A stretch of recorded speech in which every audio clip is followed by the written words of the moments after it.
அனைவருக்கும் வணக்கம். மகர ராசிக்காரர்களுக்கு ஜனவரி மாதம் 27ஆம் தேதி முதல் ராசியின் அதிபதியான சனி பகவானின் ஆட்சி வீடாக இருக்கக்கூடிய மகர ராசியில் சூரியனுடன் இணைந்து ஜென்ம ராசியில் புதன் அமர போகிறாருங்க. இதன் காரணமாக புத ஆதித்ய யோகம் நிறைந்த ஒரு தருணமாகவும் காத்திருக்கும் மகிழ்ச்சியாக எவையெல்லாம் அமைய போகின்றன என்பதை ஆராய்ந்து பார்க்கும் போது மகர ராசிக்காரர்களுக்கு விரயஸ்தானமாகிய 12இல் சஞ்சரித்து வரக்கூடிய புதன் தற்போது ஜென்ம ராசிக்குள் நுழைகிறாருங்க. புதன் ஜென்ம ராசிக்கு வருவது ஒரு விதத்தில் பல சிரமங்களை விளக்கக்கூடிய அமைப்பாக பார்க்கப்படுகிறது. ஏனென்றால் அவர் சூரியனுடன் இணைந்து சஞ்சரிக்க போகிறாருங்க. எனவே இந்த தருணத்தில் ஜென்ம ராசிக்குள் நுழைந்தாலும் நீங்கள் எதிர்பாராத நல்ல முன்னேற்ற வாய்ப்புகள் காத்திருக்கும் மகிழ்ச்சியாக அமைய போகிறது. ஏனென்றால் 6 மற்றும் 9ஆம் இடத்தின் அதிபதியாக இருக்கிறார். ருணரோக சத்ருஸ்தானாதிபதியாகவும் பாக்கியாதிபதியாகவும் இருக்கக்கூடிய புதன் ஜென்ம ராசிக்குள் வருவதால் பல தடைகள் விலகுகிறது. அது மட்டுமல்லாது 7ஆம் பார்வையாக 7ஆம் இடமான சப்தமஸ்தானத்தை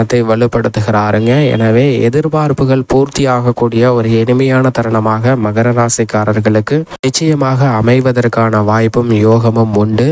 27/1/2024 முதல் சனியின் ஆட்சி வீட்டில் சூரியனுடன் இணையும் புதனால் புத ஆதித்ய யோகம் நிறைந்த ஒரு தருணமாக ஜனவரி 27 முதல் அமைய போகிறது. எனவே கிரகநிலைகளின் அமைப்பு காரணமாக பல நன்மைகளை நிறைந்து பெறுவதற்கான வாய்ப்பும் யோகமும் நிறைந்து கிடைக்கிறது. அது மட்டுமல்லாது மிக விரைவில் மங்களகாரகனும் சூரியன் புதனோடு இணைந்து சஞ்சரிக்க போகிறார். எனவே இந்த தருணம் என்பது காத்திருக்கும் மகிழ்ச்சியாக பல சந்தர்ப்பங்கள் நிறைந்து கிடைப்பதற்கான வாய்ப்பு உருவாகிறது. ஏனென்றால் பொதுவாகவே பொன் கிடைத்தாலும் புதன் கிடைக்காது என்பார்கள். சூரியனுக்கு மிக அருகாமையில் இருக்கக்கூடிய ஒளி பொருந்திய கிரகமாக இருப்பவர் தான் புதன். வித்தைக்கும் அறிவுக்கும் அதிபதியாக செயல்படுகிறார். அவர் கொடுக்கக்கூடிய அறிவாற்றல் என்பது எதிரிகளை பந்தாடக்கூடிய வீரியத்தையும் வீரத்தையும் கொடுக்கக்கூடிய ஒரு சிறந்த ஆற்றலாக பார்க்கப்படுகிறது. மிக சிறந்த ஞானத்தை அருளக்கூடிய மிக முக்கியமான கிரகமாக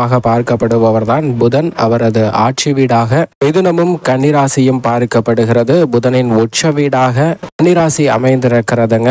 அதே சமயம் நீச்ச வீடாக மீனராசி பார்க்கப்படுகிறது. காலச்சக்கரத்தில் நட்பை கொண்டாடக்கூடிய கிரகமாக பார்க்கப்படுகிறாருங்க புதன் தனித்து இருப்பதை விட மற்ற கிரகங்களுடன் சேர்ந்து இருக்கும் போது பல்வேறு விதமான அதிர்ஷ்ட யோக வாய்ப்புகளை அள்ளி கொடுப்பார். பொதுவாகவே இயற்கையிலே உபகிரகமாக இருக்கக்கூடிய புதன் பாவ கிரக சேர்க்கையால் அபசு கிரகமாக செயல்படுகிறாருங்க. சூரியனுடன் இணைந்து சஞ்சரிக்கக்கூடிய இந்த தருணத்தில் பல அற்புத மாறுதல்களை ஏற்படுத்தி கொடுக்க போகிறார். பொதுவாக சுபத்துவ பாதையில் சஞ்சரிக்கும் போது 2, 5, 7, 9 மற்றும் 11 ஆகிய இடங்கள்ல அபரிவிதமான நன்மையும், அதே சமயம் பாவ கிரக சேர்க்கை இருக்கும் போது 3, 6, 10, 11 ஆகிய இடங்கள்ல அபரிவிதமான நன்மையை அள்ளி கொடுப்பாருங்க. இப்படிப்பட்ட புதன் பொதுவாகவே ஜென்மத்திலோ அல்லது அஷ்டமத்திலோ அமரும் போது சற்று கவனத்துடன் இருக்க வேண்டும். ஏனென்றால் புதனின் அமைப்பு சாதகமற்று இருக்கும் போது சில எதிர்பாராத சங்கடங்களை சந்திப்பதற்கான வாய்ப்பு இருக்கிறது. புதன் கெட்டால் புத்தி கெட்டுவிடும் என்பார்கள். நோய்வாய்ப்படுவதற்கான சாத்தியக்கூறுகளும்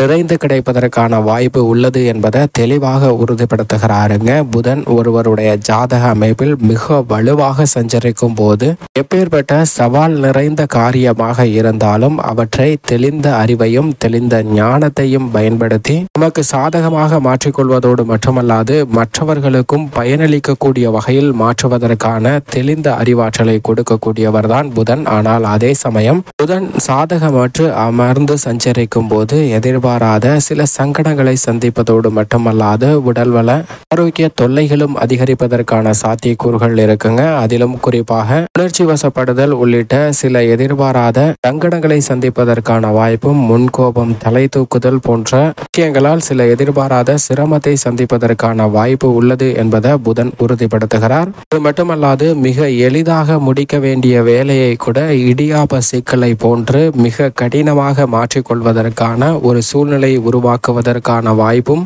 புதனின் அமைப்பு சாதகமாக இல்லை என்றால் ஏற்படுவதற்கான சாத்தியக்கூறுகள் உண்டு என்பதை தெளிவாக உறுதிப்படுத்துகிறாருங்க புதன். பொதுவாக எப்போதெல்லாம் புதன் அதீத நன்மையை கொடுக்கக்கூடிய ஒரு அமைப்பில் வலுவாக சஞ்சரிப்பார் என்றால் தனது ஆட்சி வீடான மிதுன ராசியிலும் உச்ச வீடான கன்னிராசியிலும் அபரிவிதமான நன்மையை அள்ளி கொடுப்பாருங்க. அதே போன்று நட்பு கிரகம் வீடுகளாக இருக்கக்கூடிய ரிஷபம், துலாம், கும்பம் மற்றும் மகரம் ஆகிய ராசிகள்ல அதீத நன்மையை ஏற்படுத்தி கொடுப்பார். சிம்ம ராசி அவரது அதிநட்பு வீடாக பார்க்கப்படுகிறது. இந்த தருணத்தில் மகர ராசியில் தனது அதிநட்பு கிரகத்தின் அதிபதியாக இருக்கக்கூடிய சூரியனுடன் இணைய போகிறாருங்க. எனவேதான் இந்த தருணம் என்பது புத ஆதித்ய யோகம் நிறைந்த ஒரு தருணமாக பார்க்கப்படுகிறது. புத ஆதித்ய யோகம் என்பது நல்ல அறிவாற்றலை சரியான முறையில் உபயோகிக்கக்கூடிய ஆற்றலை கொடுக்கக்கூடிய ஒரு ஞானம் நிறைந்த அமைப்பாக பார்க்கப்படுதுங்க. புத ஆதித்ய யோகம் என்பது நீங்கள் எதிர்பார்க்கக்கூடிய சுப நிகழ்வுகளை மிக சிறப்பாக செய்வதற்கான வழிவகையை ஏற்படுத்தி கொடுக்கும். பல்வேறு வகையான தடைகள் தாமதங்களை விலக்கி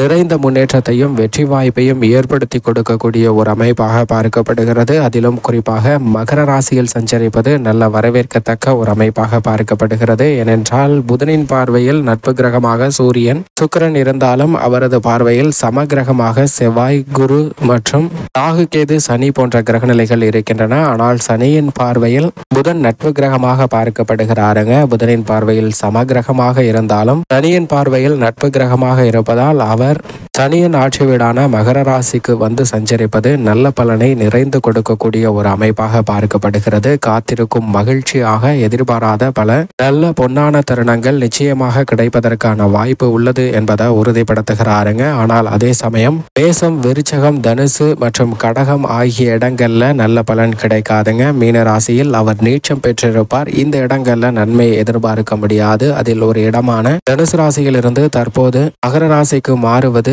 நல்லதொரு மாற்றத்திற்கு வித்திடக்கூடிய ஒரு தருணமாக அமைகிறது என்பதை தெளிவாகவும் துல்லியமாகவும் உறுதிப்படுத்துகிறார் புதன். எனவே இந்த தருணத்தில் புதனின் அமைப்பு காரணமாக மிக எளிதாக பல சவால் நிறைந்த காரியங்களை சாதனையாக செய்து முடிப்பதோடு மட்டுமல்லாது வருமானத்தையும் உயர்த்தி கொள்வதற்கான வாய்ப்பு உருவாகக்கூடிய ஒரு தருணமாக பார்க்கப்படுகிறது. இப்படி புதனினுடைய அமைப்பு இருக்க மகர ராசிக்காரர்களுக்கு சப்தம பார்வையால் 7ஆம் இடத்தை வலுப்படுத்தக்கூடிய புதனின் அமைப்பு காரணமாக எதிர்பார்ப்புகள் பூர்த்தியாகும். திட்டமிட்ட காரியங்கள் அனைத்தையும் மிக சிறப்பாகவும் கனகச்சிதமாகவும் செய்து முடிக்கக்கூடிய வாய்ப்பும் யோகமும் நிறைந்து கிடைக்கிறது. இருந்தாலும் 7ஆம் இடத்தை வலுவாக பார்ப்பதால் எதிர்பாலினத்தவரிடம் பழகும் போது சற்று கூடுதல் கவனமும் விழிப்புணர்வும் மிக முக்கியமாக தேவை. ஏனென்றால் 7ஆம் இடத்தை புதன் மட்டுமல்லங்க, சூரியன், செவ்வாய் போன்ற கிரக நிலைகளும் பார்ப்பதால் சற்று கவனத்துடன் இருக்க வேண்டிய ஒரு தருணமாக பார்க்கப்படுகிறது. அதிலும் பொது வாழ்வில் இருப்பவர்கள், கலைத்துறையில் இருப்பவர்கள், உத்தியோகம் சார்ந்த பணிகளில் இருப்பவர்கள் சற்று கூடுதல் கவனத்துடன் இருங்க. ஆனால் அதே சமயம் நீங்கள் எதிர்பார்க்கக்கூடிய ஊதிய உயர்வு, பதவி உயர்வு உள்ளிட்ட பல விஷயங்கள் மிக சிறப்பாக கிடைக்கும். தொழில் துறையிலும் லாபத்தை தக்க வைத்துக் கொள்வதற்கான வாய்ப்பும் லாபத்தை அதிகரிப்பதற்கான சந்தர்ப்பங்களும் நிறைந்து கிடைக்கப் போகின்றன.